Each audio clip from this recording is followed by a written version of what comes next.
ಹೆಚ್ಚಾಗಿ ನಾನೇನು ಇದನ್ನು ಮಾಡಬೇಕು ಅನ್ನೋದಿಲ್ಲ. ಒಂದು ಕರ್ಮ ಅಂತಿರುತ್ತೆ, ಅದು ಏನಾಗುತ್ತೆ ನಡೆಯುತ್ತೆ. ನಾವು ಎಲ್ಲೆಲ್ಲಿ ಯಾವಾಗ ಯಾವಾಗ ಏನೇನು ಬೇಕೋ ಅಷ್ಟಷ್ಟು ಮಾತ್ರ ಮಾಡಿಕೊಂಡ್ರೆ ಒಳ್ಳೆಯದು. ನಾವು ಅತಿರೇಕಕ್ಕೆ ಹೋದಾಗ ಅಮೃತನೂ ವಿಷ ಅಂತ ಹೇಳ್ತಾರಲ್ವ, ಆ ರೀತಿ ನಮ್ಮ ಸ್ಟೂಡೆಂಟ್ ಯಾರು ನೋಡ್ತಾ ಇದ್ದೀರೋ ಸ್ವಲ್ಪ ತಲೆಯಲ್ಲಿ ಇಟ್ಕೊಳ್ಳಿ. ಎಷ್ಟು ಬೇಕೋ ಅಷ್ಟು ಮಾಡಬೇಕು. ಏನು ಅದು ಮಾಡಿ ಇದು ಮಾಡಿ ಇದು ತಿಳ್ಕೊಬೇಕು, ಇದು ತಿಳ್ಕೊಬೇಕು. ಒಂಥರ ಈ ಒಂದು ಕಾಯಿಲೆ ಬರುತ್ತೆ, OCD ಅಂತ ಒಂದು ಕಾಯಿಲೆ ಇದೆ ಅನಿಸುತ್ತೆ, ಒಂಥರ ಅಬ್ಸೆಷನ್ ಅಂತ.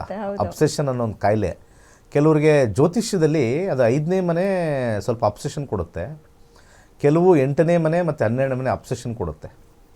ಸೊ ಅಬ್ಸೆಸಿವ್ ಬಿಹೇವಿಯರು ಕೆಲವು ಸ್ಟೂಡೆಂಟ್ಸ್ಗೆ ನಾನು ನೋಡ್ತಾ ಇರ್ತೀನಿ, ನಮ್ಮ ಸ್ಟೂಡೆಂಟ್ಸ್ಗೆ ಅವ್ರಿಗೆ ಒಂದು ಸ್ವಲ್ಪ ಹಿತವಚನ. ಈ OCD ಕಾಯಿಲೆಯಿಂದ ಓಡೋಗ್ಬೇಡಿ. ಒಂದು ಕಲಿತು, ಈಗ ಫಾರ್ ಎಕ್ಸಾಂಪಲ್ ಎಷ್ಟೋ ಜನ ನಕ್ಷತ್ರಾಣಿ ಕಲಿತು ಸಾಕು ಅಂತ ಹೋಗಿರೋದು ಬೆಸ್ಟ್, ನನಗೂ ಓಕೆ, ಹಂಗೆ ಇರಲಿ. ಇನ್ನು ಚೂರು ಜ್ಞಾನ ತಿಳ್ಕೊಳ್ಳೋಣ ಅಂತ ಹೇಳಿ ನಾವು ಸ್ವಲ್ಪ ಒಂದು 2-3 ಎಕ್ಸ್ಟ್ರಾ ಕೋರ್ಸ್ ಮಾಡಿರ್ತೀವಿ. ಅದು ಬಿಟ್ಟು ಆ ಗುರುಗಳ ಹತ್ರ ಹೋಗು, ಈ ಗುರುಗಳ ಹತ್ರ ಹೋಗು, ಅವನೇನೋ ಹೇಳ್ತಾನೆ, ಅವ್ನು ತಿಳ್ಕೊ, ಇವನ್ ನ್ಯೂಮರಾಲಜಿ ತಿಳ್ಕೊ, ಅವ್ರ ನ್ಯೂಮರಾಲಜಿ ತಿಳ್ಕೊ, ಅವನು ಯಾವುದೋ ಇದನ್ನು ಹೇಳ್ದ, ಈ ಕಾನ್ಸೆಪ್ಟ್ ಹೇಳ್ದ. ಎಲ್ಲ ಕಾನ್ಸೆಪ್ಟು ಮೂಲ ನಕ್ಷತ್ರಾಣಿಗೆ ಬರಬೇಕು. ಸೊ ಅಂತರ್ಪಿಚಾಚಿಗಳು ಅಂತ ಕರಿತೀನಿ ಕೆಲವರು, ಯಾಕೆಂದರೆ ಅವ್ರಿಗೆ ಬುಧ ಕೆಟ್ಟಿರುತ್ತೆ ನನ್ನ ಪ್ರಕಾರ. ಸೊ ಅದ್ರ ಜೊತೆಗೆ ಈ OCD ಕಾಯಿಲೆ ಇರ್ತದೆ.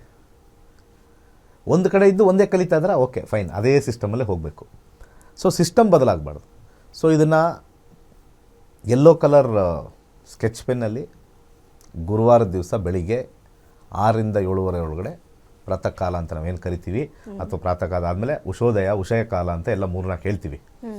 ಸೊ ಜನರಲಿ ಬೆಳಿಗ್ಗೆ ಎದ್ದಿದ ತಕ್ಷಣ 7:30 ಒಳಗಡೆ 2 ಬರೀರಿ. ಅಂದರೆ 2026 ಜನವರಿ ಬರ್ತಕ್ಕಂಥ ಯಾವುದಾದ್ರು ಗುರುವಾರ, 3-4 ಗುರುವಾರ ಬರುತ್ತೆ, ಯಾವ ಗುರುವಾರ ಬೇಕಾದ್ರೆ ಆಯ್ಕೆ ಮಾಡ್ಕೊಂಡು ಬರೀರಿ. ಬರಿಬೇಕಾದ್ರೆ ಚುಕ್ಕಿಗಳು ಹಾಕಿ 16 ಚುಕ್ಕಿಗಳು, 1 2 3 4 ಅಂತ ಎಣಿಸ್ಬಿಟ್ಟು 16 ಚುಕ್ಕಿಗಳು ಬರ್ತವೆ. ಬಿಂದುಗಳು ಬರೆದಾದ್ಮೇಲೆ ಕನೆಕ್ಟ್ ಮಾಡಬೇಕು, ಆ ರೇಖೆಗಳನ್ನ ಕನೆಕ್ಟ್ ಮಾಡಬೇಕು. ದಟ್ ಈಸ್ ಎನರ್ಜಿ ಸೆಂಟರ್ಸ್ ಅಂತ ಕರಿತೀವಿ. ಸೊ ಈ ಡಾಟ್ ಇಡೋದೆಲ್ಲ ಮರ್ಮಸ್ಥಾನಗಳು ಅಂತ ನಾವು ಕರೆಯೋದು, ಮರ್ಮಸ್ಥಾನಗಳು ಅಂತ ಕರಿತೀವಿ.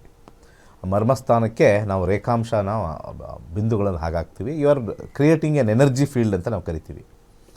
ಹಾಗೆ ಇದು ಬರೆದಾದ ನಂತರ 2 ಬರೆದಾದ ನಂತರ ಸಣ್ಣ ನಂಬರಿಂದ ದೊಡ್ಡ ನಂಬರ್ ಬರೀರಿ. ಇದು ಅಸೆಂಡಿಂಗ್ ಆರ್ಡರ್ ಅಂತ ನಾವು ಕರಿತೀವಿ.